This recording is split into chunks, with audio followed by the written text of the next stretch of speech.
Chers téléspectateurs, chers abonnés, bienvenue. Je vous salue tous avec amour et respect. Nous avions examiné ensemble, à travers une quinzaine de points, la présentation au Coran des récits concernant le miracle de l'ascension, Miras, que j'ai partagé avec vous, et, de plus, à la suite de l'analyse du miracle de la scission de la lune, chaque camère, qui repose également sur des récits, nous avions constaté ensemble qu'il n'y avait aucun lien avec le premier verset de la sourate Al-Qamar. Je recommande particulièrement à ceux qui s'intéressent au miracle de regarder ces deux vidéos. Dans cette vidéo, nous allons examiner ensemble, sous forme de résumé, certains des milliers de miracles acceptés uniquement sur la base de récits traditionnels, la bénédiction des aliments, la multiplication de l'eau, la souche du minbar sur laquelle le prophète s'appuyait, qui gémit de tristesse, pleura, les branches d'arbres transformées en épées, et les arbres qui, lorsqu'ils étaient appelés, répondaient à l'appel et se mettaient en mouvement, les pigeons qui, avec leurs nids, et les araignées qui, avec leurs toiles, prenaient part à la protection du prophète, ainsi que d'autres miracles similaires. Nous allons également les confronter au Coran et les analyser. Tout d'abord, qu'est-ce qu'un miracle? Dans quel sens le mot miracle est-il utilisé dans le Coran? Les missions des prophètes incluent-elles la réalisation de miracles? Quel est le miracle accordé aux envoyés de Dieu? Quel miracle les polythéistes ont-ils demandé aux prophètes et quelle réponse le Coran leur a-t-il donné? Quelles sont les raisons et les conséquences de l'introduction dans l'islam par les ennemis de la religion et de l'islam de nombreux sujets étrangers à la religion à travers l'acceptation de récits et à quelle forme de corruption cela a-t-il conduit? Commençons notre sujet en exprimant brièvement ces questions et d'autres similaires. Chers téléspectateurs, le mot miracle n'apparaît jamais et n'est pas utilisé dans le Coran. Dans le Coran, les mots ayat et ayat, qui signifient également miracle, sont mentionnés et utilisés. Lorsque nous examinons les versets, nous voyons que selon le contexte, les mots ayat et ayat signifient signe, indication, chose extraordinaire et intéressante, miracle, message, leçon, avertissement, signe de la puissance et de la force d'Allah, verset du Coran, mission prophétique, institution de la prophétie et également le Coran lui-même. Donnons maintenant des exemples qui incluent ces significations. Dans le verset 29 de la sourate Sad et le deuxième verset de la sourate Al-Baqarah, le mot ayat signifie le Coran. Dans les versets 105 et 106 de la sourate Al-Baqarah, il est utilisé au sens de mission prophétique, tandis que dans les versets 2 de la sourate Al-Qasas, 1 de la sourate An-Naml et 1 de la sourate Al-Hijr, il est employé au sens de phrase ou de verset du Coran. Dans le groupe de versets 21 à 25 de la sourate Ar-Rum, il est utilisé comme signe et manifestation de la puissance d'Allah, tandis que dans les versets 91 de la sourate Al-Anbiya et 50 de la sourate Al-Mu'minun, il est employé au sens de choses extraordinaires et étonnantes. Dans la sourate Al-Baqarah, verset 248, il est utilisé au sens de signe. Dans les versets 21 et 66 de la sourate Al-Mu'minun, il est employé au sens de leçon ou d'exemple. Les versets 190 et 191 de la sourate Al-Imran, le verset 53 de la sourate Fussilat et d'autres versets similaires indiquent des signes dans les cieux, sur la terre et en nous-mêmes. Tous ces versets du Coran, à commencer par le sens de miracle, englobent également les significations dont nous avons parlé depuis le début. Chers téléspectateurs, la vérité qu'il faut comprendre à travers tous ces exemples est la suivante. Dans l'univers, tout ce qui a été créé, chaque chose créée est un signe, un indicateur et un signe qui montre Allah. Les étoiles, les soleils, les lunes sont un signe.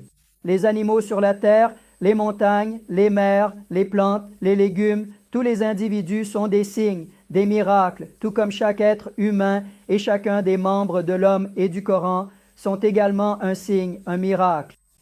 Après avoir examiné ensemble, à l'aide d'exemples tirés des versets, dans quel sens les mots ayat, signe et mushiz, miracle, sont utilisés dans le Coran, voyons également, toujours à partir du Coran, quelles sont les missions des autres messagers de Dieu, à commencer par notre prophète, et quelles sont leurs fonctions fondamentales en lien avec notre sujet.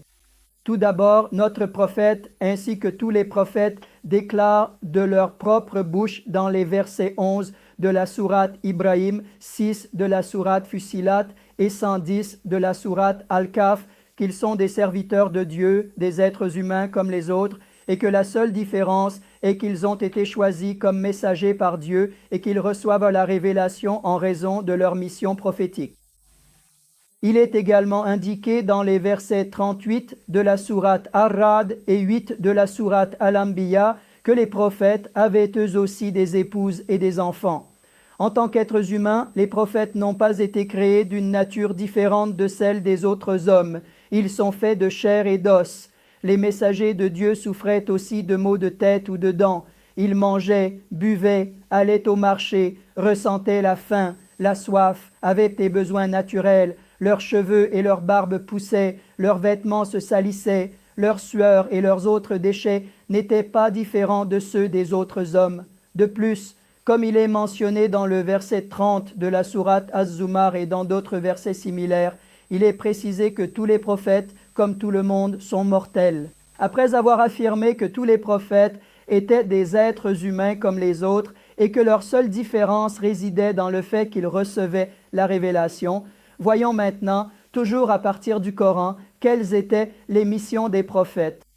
La première mission de tous les prophètes a commencé par le sceau des prophètes, le prophète Muhammad, que la paix et la bénédiction de Dieu soient sur lui, et la mission de transmettre le message. Cette mission est mentionnée dans le Coran, notamment dans le groupe de versets Enam 19, Med 67, 99, Araf 63, 68, ainsi que dans de nombreux autres versets. Une autre mission de notre prophète et des autres prophètes est la clarification tébyin, montrer clairement. Il s'agit de montrer les explications contenues dans le Coran, de clarifier, de maintenir constamment ces explications à la lumière. Ces missions sont mentionnées dans des versets tels que Nahl 39, 92, tandis qu'une autre mission des prophètes est celle de Béchir. C'est la mission d'annoncer la bonne nouvelle. Ces missions des messagers de Dieu sont exprimées dans des versets comme Maryam 97, Shura 23, Yunus 22 et d'autres similaires. La mission d'avertissement et de dévouement de l'envoyé de Dieu et de tous les messagers est mentionnée et illustrée dans 40 versets différents, notamment dans les versets 39 et 97 de la sourate Maryam, ainsi que dans les versets 19, 51 et 92 de la sourate Al-An'am. Une autre mission des messagers de Dieu est la glorification, c'est-à-dire reconnaître et faire connaître Dieu avec tous ses attributs, le purifier des 90 attributs et de toute forme d'association. Cette mission est exprimée dans un groupe de versets, notamment dans les versets 95 à 99 de la sourate Al-Hijr et dans d'autres versets similaires. Une autre mission du prophète et de tous les messagers est d'être des avertisseurs, des conseillers, des exhortateurs à l'aide du Coran qui leur a été révélé. Ces missions sont ordonnées dans le groupe de versets 9 à 13, dans le verset 45 de la sourate Qaf et dans des dizaines d'autres versets similaires. Une autre mission des messagers de Dieu est d'être des guides, c'est-à-dire d'assurer la guidance. Ces missions sont exprimées dans les versets tels que Shura 52, Rad 7, Rum 53 et d'autres versets similaires. En plus de ces missions, notre Seigneur a confié à certains de ses messagers qu'il a choisi une mission de souveraineté politique, et ceux-ci sont Yunus, Daoud, Sulaiman et le dernier prophète Muhammad, paix sur lui. Que la paix de Dieu soit sur eux tous. Ces missions sont exprimées dans les versets Yunus 101, Rad 20, 34, 35 et d'autres versets similaires. Une autre mission des messagers de Dieu, le prophète Muhammad et les autres prophètes, est celle de juge, de cadi, d'arbitre. Cette mission est exprimée dans les versets Nisa 105, 107, Med 48, Enam 64 et d'autres versets similaires. Chers téléspectateurs, les prophètes, en accomplissant ces missions, se sont conformés à la révélation qui était leur seule source. Tout ce qui leur a été révélé se trouve entièrement dans leur livre, c'est-à-dire dans le Coran qui leur a été révélé. Les prophètes, quant à eux, n'ont jamais eu au nom de la religion, le droit d'apporter une quelconque addition ou soustraction, c'est-à-dire d'établir des lois, de déclarer licite ou illicite comme s'ils étaient des partenaires de la religion, comme si la religion était une entreprise et que les prophètes en étaient les associés. Ils n'ont jamais eu la mission d'ajouter, de retrancher ou d'inclure quoi que ce soit à la religion de Dieu. Autrement dit, ils n'ont jamais eu la fonction de législateur, shari. Ils n'ont ni le droit ni l'autorité d'agir comme des législateurs. Et il est également exprimé dans le Coran, dans des versets tels que Zumar 2, 3, 11, 16, la sourate Mu'min 14, la sourate Araf 29 et d'autres versets similaires, que tous les prophètes ont réservé leur religion, l'islam, exclusivement à Dieu. Il a été ordonné à tous les prophètes d'accomplir leur mission de messager uniquement selon la révélation, en consacrant leur religion exclusivement à Dieu. Il est également indiqué dans les versets 44, 45, 46 et 47 de la sourate Al-Haqqa que s'ils ne respectent pas cet ordre, ils seront sévèrement saisis, leur veine jugulaire sera tranchée et leur tête séparée de leur corps, et que personne ne pourra empêcher cela. De plus, il faut noter, comme vous pouvez le voir, chers téléspectateurs, qu'il est très clairement compris à partir des versets du Coran que les prophètes n'avaient absolument pas pour méthode de montrer des miracles, de présenter des versets ou d'inviter les autres à l'islam par de tels moyens. Cependant, malgré tout cela, les notables des polythéistes de la Mecque, ainsi qu'un petit nombre de chrétiens et de juifs, ont insisté pour que des miracles soient montrés. Dans les versets 133 de Taha et 50 de l'Ankabut, il disait « Pourquoi le prophète Mohammed n'apporte-t-il pas un miracle de la part de son Seigneur ou ne devrait-il pas être révélé des miracles à Mohammed de la part de son Seigneur ?» disait-il. Dans le verset 153 de la sourate An-Nisa, il est dit « Il te demande de faire descendre sur eux un écrit venu du ciel. » Dans le groupe de versets 89 à 93 de la sourate Al-Isra, il est dit « Ô Mohammed, nous ne croirons jamais en toi. Pour que nous croyions à tes paroles, tu dois faire jaillir pour nous des sources d'eau de la terre, ou bien tu dois posséder des jardins remplis de palmiers et de vignes, ou encore faire couler des rivières à travers ces jardins, faire jaillir des eaux, ou bien faire tomber le ciel en morceaux sur nous. Ou bien tu dois faire s'effondrer le ciel sur nous, faire apparaître Allah ou les anges devant nous, ou bien tu dois posséder une maison ornée d'or, ou encore t'élever jusqu'au ciel. Il disait aussi, même si tu montais au ciel, nous ne croirions pas à ta montée tant que tu ne nous rapporterais pas un livre écrit que nous puissions lire. Ainsi, ils traitèrent de menteur le messager d'Allah, le prophète Mohammed. Que la paix d'Allah soit sur notre maître et sur tous les prophètes. À ce stade, la question qui nous vient à l'esprit et qui mérite d'être posée est la suivante. Pourquoi demandent-ils de tels miracles aux messagers d'Allah?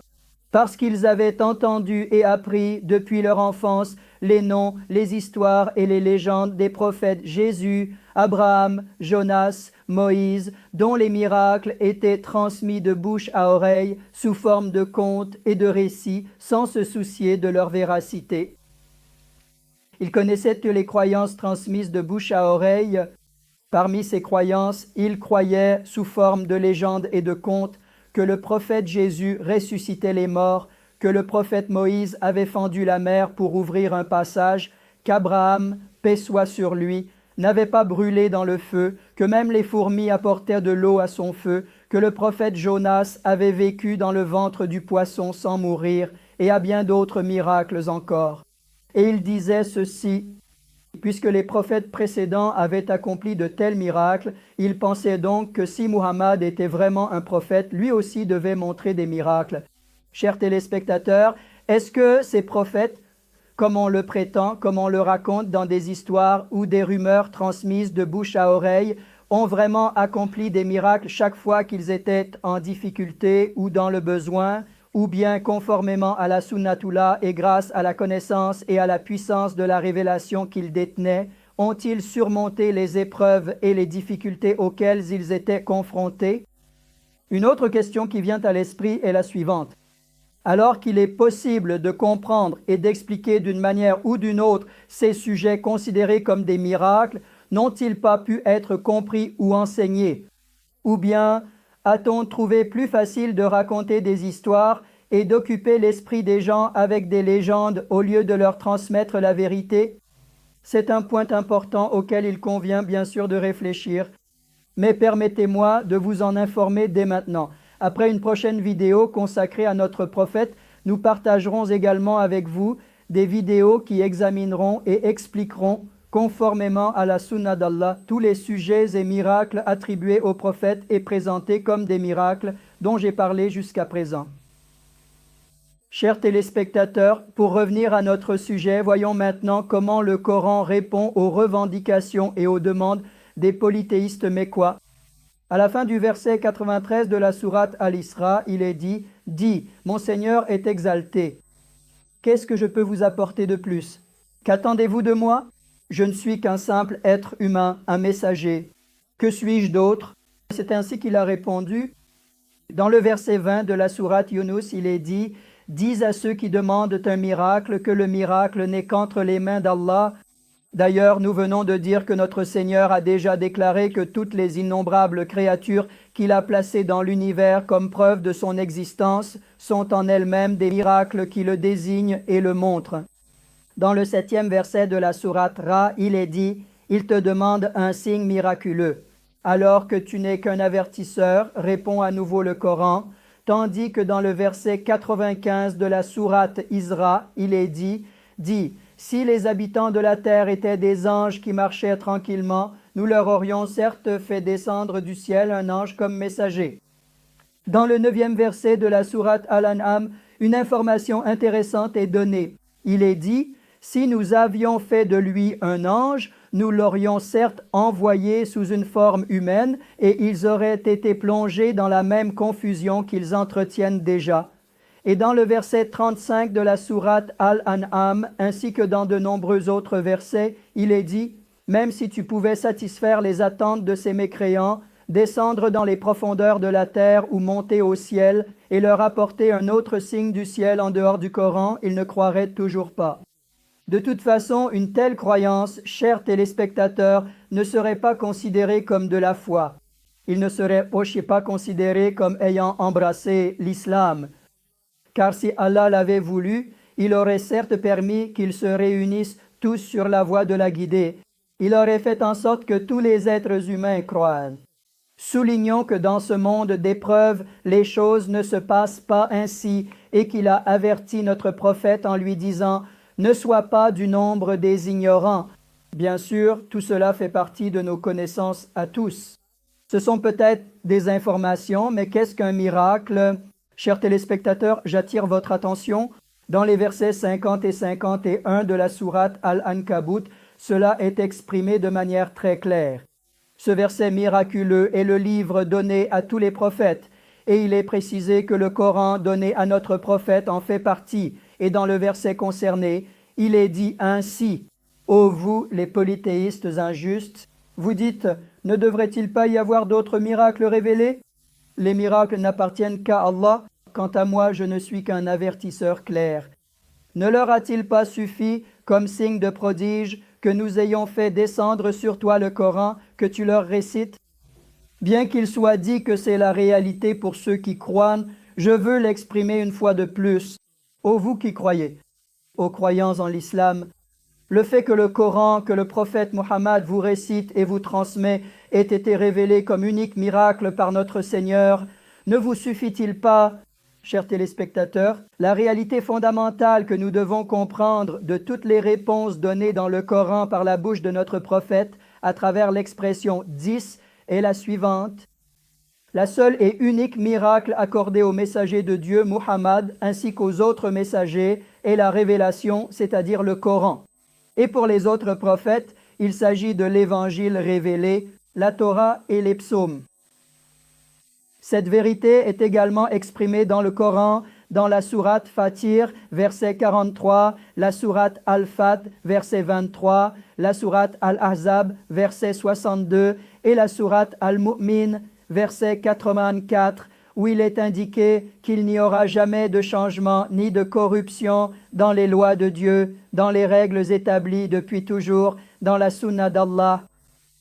Malgré la véracité de ce Coran, certains, tout comme les polythéistes de la Mecque et en dépit des versets que nous avons évoqués depuis le début, remplissent leur esprit et leur savoir avec des histoires anciennes, des récits, des discours extérieurs au Coran, des œuvres, des livres, en prêtant l'oreille à des enseignants, des pèlerins, des cheikhs, des maîtres, et ils finissent par croire que tout cela est vrai.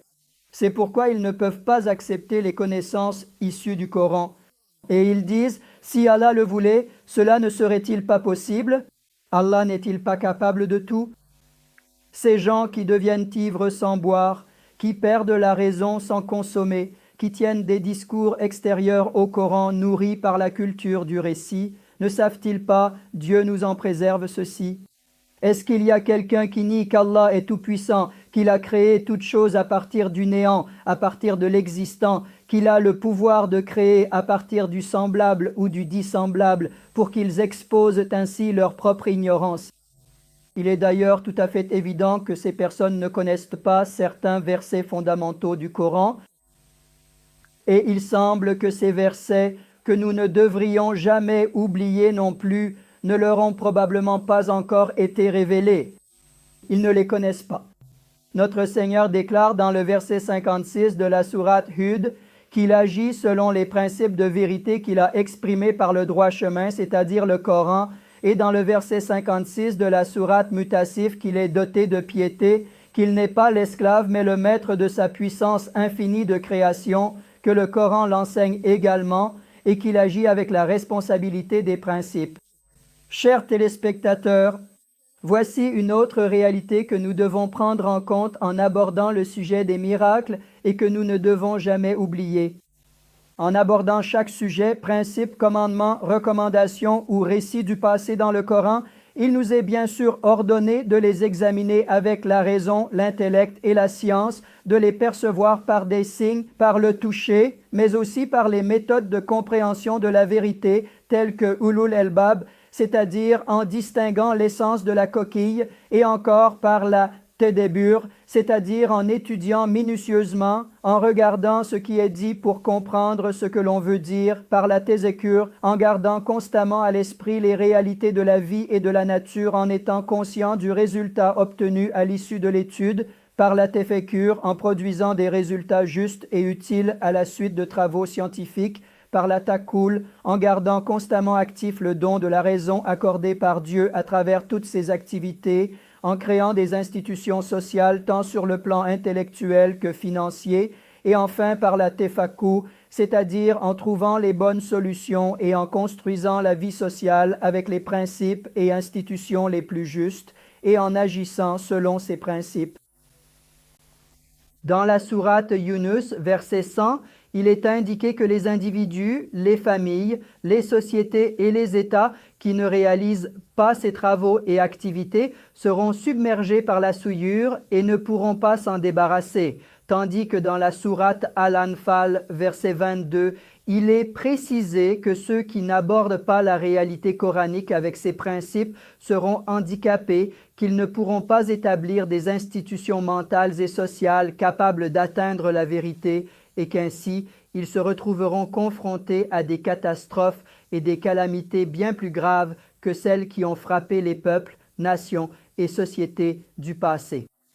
Chers téléspectateurs, à présent, à la lumière de ces approches de principe, partageons avec vous près d'une vingtaine de points considérés comme des miracles, afin que nous puissions ensemble constater à quel point les ennemis de la religion, ainsi que les oligarchies religieuses et les classes sacerdotales de toute religion et croyance, y compris bien sûr les classes sacerdotales de l'islam, s'efforcent avec zèle de corrompre la religion en y intégrant des histoires, des contes, des croyances et des légendes du passé.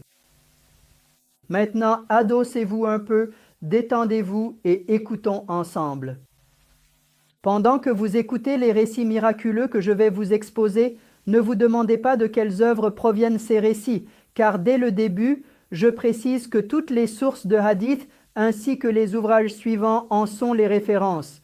Hujjatullahi al-Alamin d'Ismaïl ibn Yusuf, Es-Siyaratun, Siyatun Nabawiyya Sid, Sayyid Ahmed Dahlani, المواهب اللدنية سيدة الإمام الكستلاني الشفاء de l'imam Kadı İyaz Şerefül Mustafa de Sad bin Nezaburi Delaulün Nübüvve de Beyhaki Alemun Nübüvve de Hasan el-Maverdi Delaulün Nübüvve de Nuaym el-Azbahani Et el-Vefa Feda Ulul Mustafa del Cezvi.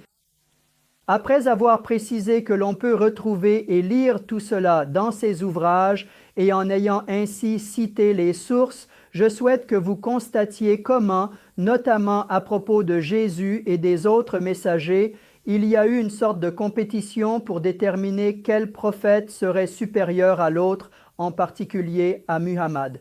Ainsi, dans les livres falsifiés du christianisme, tels que Matthieu 23, 27, Jean 11, Matthieu 14, 15, Luc 14, 46, et dans le 39e récit de Marc, il est raconté que Jésus a transformé l'eau en vin, guéri des malades, ressuscité des morts, soigné des malades, annoncé des choses du monde invisible, béni des aliments et des boissons, façonné un oiseau à partir d'argile et lui a donné vie, ainsi que d'autres miracles similaires.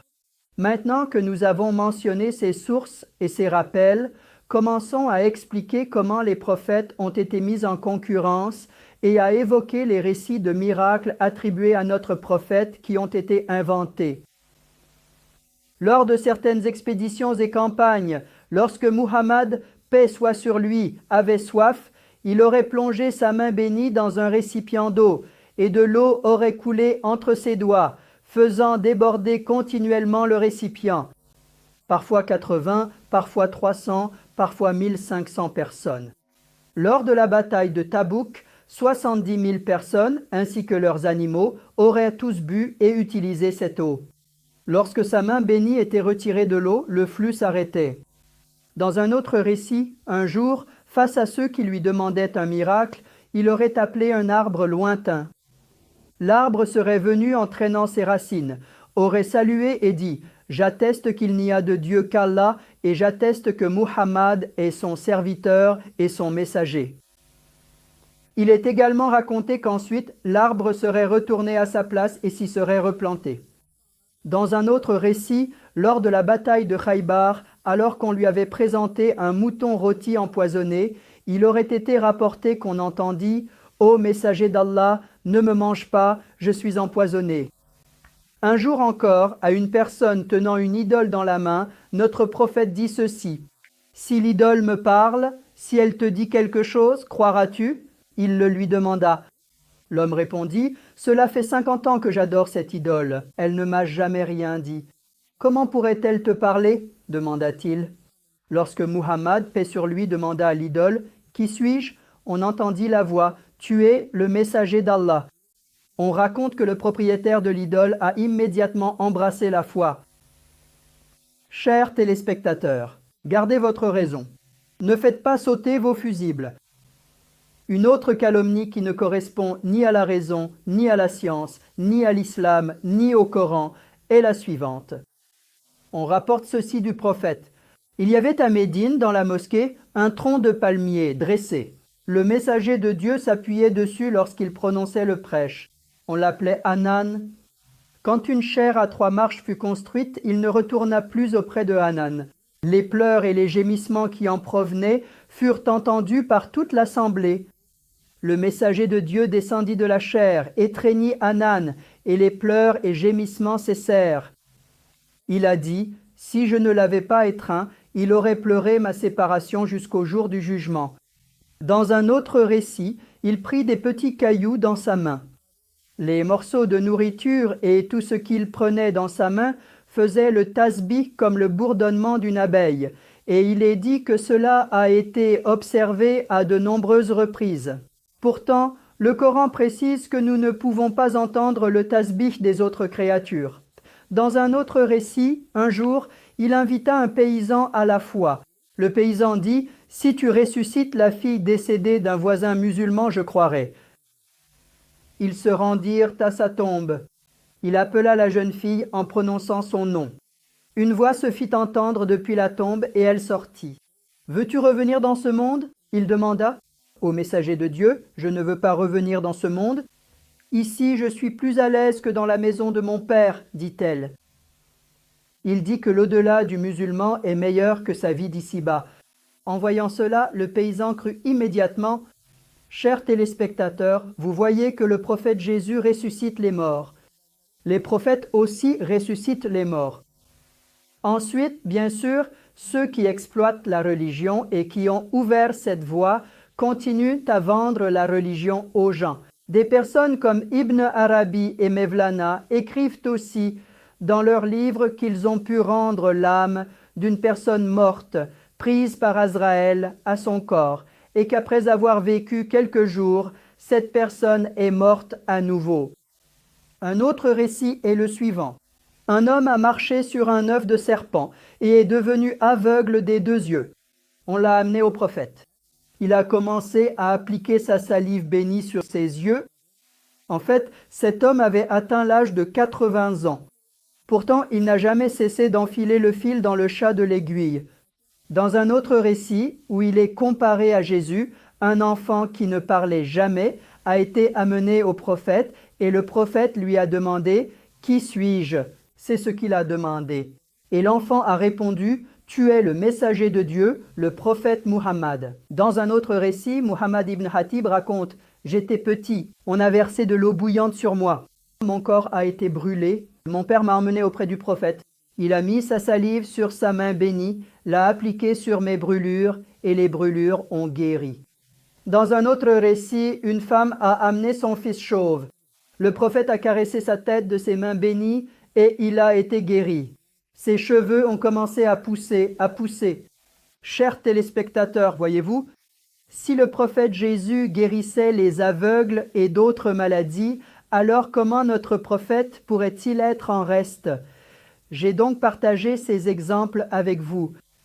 Dans un autre exemple, le prophète raconte « Nous étions en train de traverser le désert avec Abu Talib. » Abu Talib a dit qu'il avait très soif, qu'il était sur le point de s'effondrer à cause de la soif. Je suis descendu de ma monture et je lui ai demandé s'il avait soif. Ensuite, j'ai frappé le sol avec mes pieds bénis et de l'eau a jailli de l'endroit où j'ai frappé. Mon oncle a bu de cette eau, a-t-il dit. Mais malheureusement, malgré cela, Abu Talib n'a pas cru. Lors de l'expédition de Hudaybiya, dans un autre récit rapporté, il est dit qu'ils se sont installés près d'un puits asséché, que les soldats se plaignaient de la soif, que le prophète a demandé un seau d'eau, qu'il a fait ses ablutions, puis a craché dans le seau, qu'il a fait verser cette eau dans le puits, puis a pris une flèche et l'a jetée dans le puits, que le puits s'est rempli d'eau jusqu'à ras-bord, que tous l'ont vu, et que, comme les soldats se plaignaient de la soif, leur soif a été entièrement apaisée. Dans un autre cas, alors que 2 soldats étaient morts ou sur le point de mourir de soif, il les a envoyés chercher de l'eau, mais ils n'ont rapporté qu'une outre d'eau, et en échange de cette outre, ils ont donné à une femme une poignée de dattes. Et elle est venue avec eux. Ensuite, le prophète est intervenu de ses propres mains sur cette outre, et après, tous les soldats ont bu. La femme a entièrement transvasé cette eau dans ses autres récipients, et ainsi, toute la caravane a profité de cette eau. Chers téléspectateurs, dans un autre récit, il est dit qu'un homme avait une dette et venait de récolter ses dattes.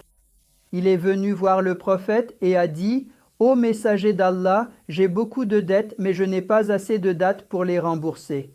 Peux-tu m'aider ? Mes créanciers me pressent beaucoup, ils se plaignent, dit-il. Et notre prophète s'est approché de son tas de dattes. Il en a fait le tour 3 fois. Ensuite, chers téléspectateurs, le prophète a dit « Va, appelle donc tes créanciers. » Il les a alors tous appelés. Ils ont tous reçu ce qu'on leur devait, et même plus. Mais il est raconté que le tas de dattes n'avait pourtant pas diminué. Et ainsi, il nous est donné une telle leçon de vie. Chaque fois que vous n'avez plus de solution, chaque fois que vous avez des dettes, chaque fois que vous êtes dans la détresse, que vous manquez d'eau, il n'est pas nécessaire de chercher une autre issue. Alors, vous appelez votre cher, votre maître, et même ceux qui prétendent être sur la voie de Dieu, les pôles spirituels, les saints, voire même des personnes décédées il y a des siècles, qui ne se considéraient pas seulement comme des pôles ou des saints, mais comme le pôle de tous les siècles. Vous demandez, vous demandez, vous demandez par leur intermédiaire, pour leur mérite, et ensuite, des usines sont construites. Ensuite, vous vendez de nombreux produits technologiques à d'autres pays. Vous fabriquez des voitures, des avions, des navires qui naviguent sur les mers et fonctionnent à l'énergie atomique. Vous construisez des porte-avions. Et de cette manière, sans jamais suivre la loi naturelle, sans suivre la tradition divine, sans fournir d'efforts, sans faire travailler votre esprit par la science, vous devenez l'État qui domine le monde sans effort, vous devenez ces gens-là. Et puisque transformer la terre en un lieu de paix, puisque Dieu vous a désignés comme les intendants de la terre afin que vous accomplissiez au mieux toutes les tâches à réaliser sur terre, vous incombe, alors c'est ainsi que vous y parviendrez. Chers téléspectateurs, malheureusement tout à l'heure j'ai parlé d'être ivre sans boire, de se défoncer. Eh bien, se défoncer, c'est exactement cela.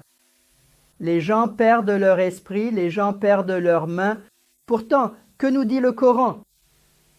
Il déclare que chacun, qu'il soit femme ou homme, recevra la récompense de ce qu'il a fait, de ce pourquoi il a travaillé, de l'effort qu'il a fourni, et au jour du jugement dans l'au-delà, il en verra la rétribution. Dans un autre récit, chers téléspectateurs, je sais que j'ai déjà bien avancé, mais je souhaite attirer votre attention afin que nos sujets trouvent ainsi mieux leur place et restent en mémoire pour les générations futures. De toute façon, vous vous êtes déjà installés confortablement et vous écoutez tranquillement. Ali a déclaré « Muawiyah ne sera jamais vaincu ». Lorsque Hazreti Ali a entendu ce hadith lors de la bataille de Siffin, il a dit « Si on m'avait dit auparavant qu'un tel hadith existait, comme si Hazreti Ali ne le savait pas, je n'aurais pas combattu Muawiyah. » Faites-vous attention, chers téléspectateurs, le prophète n'a jamais prononcé de telles paroles et des dizaines de milliers de musulmans ont été tués lors de la bataille de Siffin. Oh mon Dieu! Autrement dit, le fait qu'une guerre ait lieu ou non est quelque chose d'aussi simple ou d'aussi compliqué. Disons, Allah nous suffit, il est le meilleur garant, et poursuivons, chers téléspectateurs. Alors que Jésus annonçait des événements à venir, les prophètes disaient aussi « L'inconnaissable n'appartient qu'à Allah ». Et nous voyons encore une fois comment des centaines de récits sur l'inconnaissable ont malheureusement été inventés au sujet de notre prophète et des autres prophètes. Saad ibn Muaz a été blessé lors de la bataille d'Uhud. Il est décédé quelque temps plus tard. Le prophète a annoncé que 70 000 anges étaient présents à sa prière funéraire. Lorsqu'on a creusé sa tombe, un parfum de musc s'est répandu partout. Le prophète a prié pour Malik ibn Rabia en disant « Que tes enfants soient bénis ». Il a eu 80 fils. Sans compter les filles, parce que bien sûr les filles n'ont aucune valeur ni importance, à Dieu ne plaise. Parce que, à Dieu ne plaise, Allah ne les a pas créées comme des servantes égales. Il n'est donc même pas nécessaire de les compter. Si votre raison accepte de telles choses, si votre conscience peut vraiment digérer cela, voyez-vous comment le fait que le prophète soit un modèle pour l'humanité, un exemple parfait, est ainsi annulé?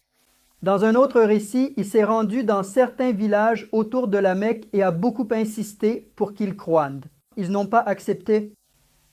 Alors, le prophète a invoqué contre eux pour qu'ils subissent des difficultés, comme la famine qui a eu lieu en Égypte à l'époque du prophète Joseph. Cette année-là, la famine fut si terrible dans ces régions qu'ils furent contraints de manger des carcasses. Et une autre calomnie contre le prophète.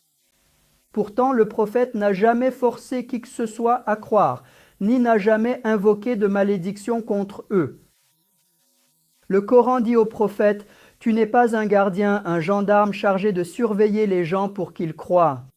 Il t'est seulement demandé d'avertir, de transmettre le message. » Dans un autre récit, il est encore raconté ainsi. Une personne mangeait avec la main gauche. Le messager d'Allah lui dit « Mange avec ta main droite ». Il mentit en disant « Mon bras droit ne bouge pas ». Alors il pria pour que sa main droite ne bouge plus jamais.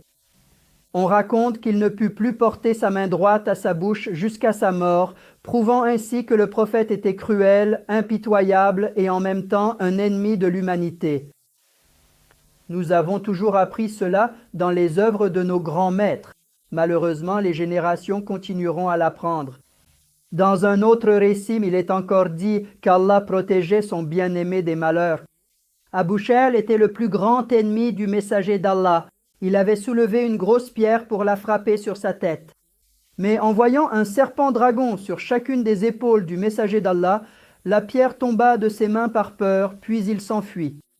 Si vous l'acceptez, la 4e année de l'hégire à Beni Nadir, alors que le messager d'Allah discutait avec ses compagnons sous les murs de la forteresse des Juifs, l'un d'eux voulut jeter une pierre de la taille d'une meule depuis le haut du mur. Il tendit la main vers la pierre, mais lorsque le prophète leva les yeux et montra du doigt dans cette direction, la pierre tomba des mains de l'homme. Chers téléspectateurs, ce sont bien sûr des exemples importants. Si vous faites fonctionner votre esprit, dans les guerres et toutes les difficultés, vous vous poserez naturellement ces questions. Si tout cela se passe ainsi, ô messager d'Allah, puisque tout cela se passait ainsi, alors pourquoi lors de la bataille d'Uhud as-tu permis, ô messager d'Allah, que le maître des martyrs comme Hazrat Hamza, un héros comme Abdullah bin Kash, ou encore près de 70 de tes bien-aimés compagnons, dont Musab bin Umair, la lumière de nos yeux tombe en martyr? Pourquoi n'as-tu pas accompli un miracle pour eux et empêché ta défaite et celle de tes compagnons, ainsi que leur déception, ô messager d'Allah? Alors, n'en avions-nous pas le droit? Ou bien, n'était-il pas important de demander ainsi et de garder en vie plus de 70 compagnons afin qu'ils puissent partir aux 4 coins du monde pour propager l'islam? Chers téléspectateurs, vous voyez bien que les calomnies n'ont pas de fin. Continuons donc. Anas ibn Malik possédait un mouchoir du prophète. Le messager d'Allah s'essuyait le visage avec ce mouchoir béni, puis Anas s'en servait à son tour pour s'essuyer le visage.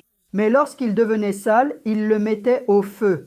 Les saletés brûlaient et le mouchoir redevenait parfaitement propre et éclatant. Chers téléspectateurs, après tout ce qui a été dit et tous ces exemples, vous devez sûrement vous dire « Mon frère, ça suffit, n'en jetez plus. Est-ce possible d'aller aussi loin ? Peut-on vraiment faire subir autant d'injustices à une personne? Peut-on vraiment calomnier une religion à ce point? Est-ce qu'on peut vraiment s'acharner autant contre une religion en la dénaturant, en la sortant de son contexte, en exagérant à ce point, en s'égarant, en la perdant, en l'associant à des sujets qui sont hors de la physique, hors de l'humanité, hors de la science, hors du Coran, hors de la foi? J'ai l'impression de vous entendre dire « Face à de tels exemples, nous ne comprenons pas ce que nous devons penser, comment nous devons agir, quel genre d'institution prophétique on nous présente et dans quelle situation humaine on place notre prophète. » Chers téléspectateurs, en comptant sur votre patience dans notre prochaine vidéo, après avoir examiné ensemble les récits qui prétendent que notre prophète, le prophète Muhammad, serait supérieur aux autres prophètes, nous passerons ensuite aux vidéos concernant Jésus, Moïse et les autres prophètes à qui l'on attribue des miracles. À ceux qui souhaitent approfondir ces sujets, je recommande l'exégèse du Coran intitulée Tebyinul Quran, Ishte Quran de mon professeur Haku Yilmaz, ainsi que l'œuvre en 30 volumes Quran Tefsiri, qui servira de référence aux générations futures de mon professeur Mehmet Okuyan, et enfin l'ouvrage précieux de mon professeur Israfil Balchu, intitulé Le prophète et le miracle. Chers téléspectateurs, si vous pensez que les sujets que j'ai partagés avec vous sont bénéfiques, je vous invite vous aussi à agir pour défendre la mission du messager d'Allah. Sauver la religion de l'islam des mains des charlatans religieux, c'est mon souhait et mon espoir. Puisse l'amour ne jamais quitter votre cœur, ni le sourire votre visage. Que tout se passe selon vos souhaits. Qu'Allah vous garde.